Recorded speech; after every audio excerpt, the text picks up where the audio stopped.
One of the client populations I work with a lot and is near and dear to my heart is actors and performing artists, people in the business out here in LA. And whenever something comes up again and again in my practice, I think, oh yeah, that might be universal or at least common and worth talking about. Me talking about a thing is, of course, not therapy.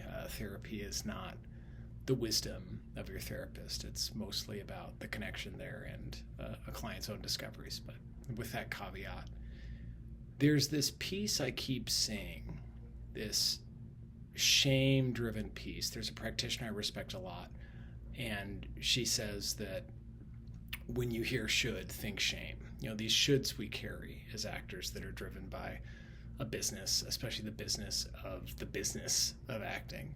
You know, the acting classes and the marketing workshops and all these things that exist to drive a certain narrative to get you to support that business. And a lot of those shoulds are around auditioning. And they come with these deep feelings of shame of, well, this shouldn't be so hard for me. I should be able to invest more. I should care more. This shouldn't feel like a toxic environment. If it does, maybe I don't love acting.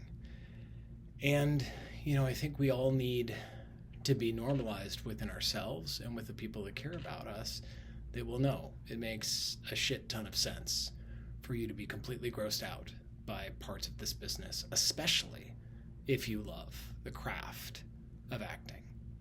Auditioning can be deeply alienating, you know, trying to make something really cold, a room that's heard this material 100 times before you, trying to make that feel organic and like you're acting with a real person as opposed to a reader who's read it 100 times before. Or even as you're taping your own stuff, trying to get into that organic place of what actual acting feels like can be really hard. And I end up telling this story, it seems, a lot. Now, I always think of Daniel Day-Lewis, right? If we're going to shame ourselves for feeling these really normal feelings about how toxic so many parts of this business are, well, I ask my clients to zoom out. And there's some reason that a dude is privileged and in as amazing a spot in the business as Daniel Day-Lewis keeps fucking retiring to be a cobbler and whatever the hell, right?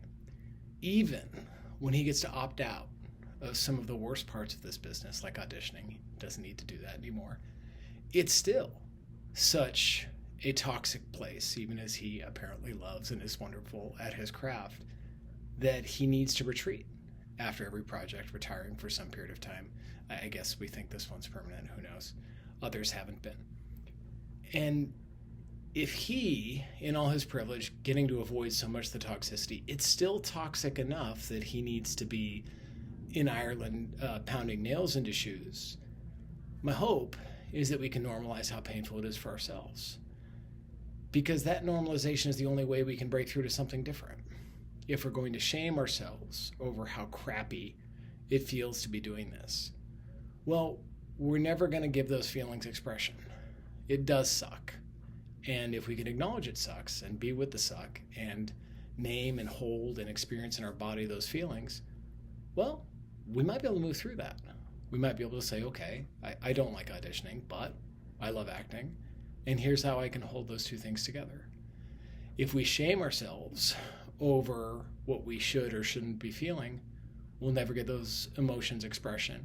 And we'll never be able to meet that middle place of doing both and.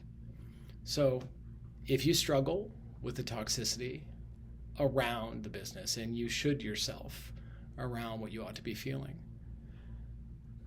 practicing letting go of that, practicing normalizing your feelings, that it makes sense to see this toxic business as toxic, well, it can be helpful.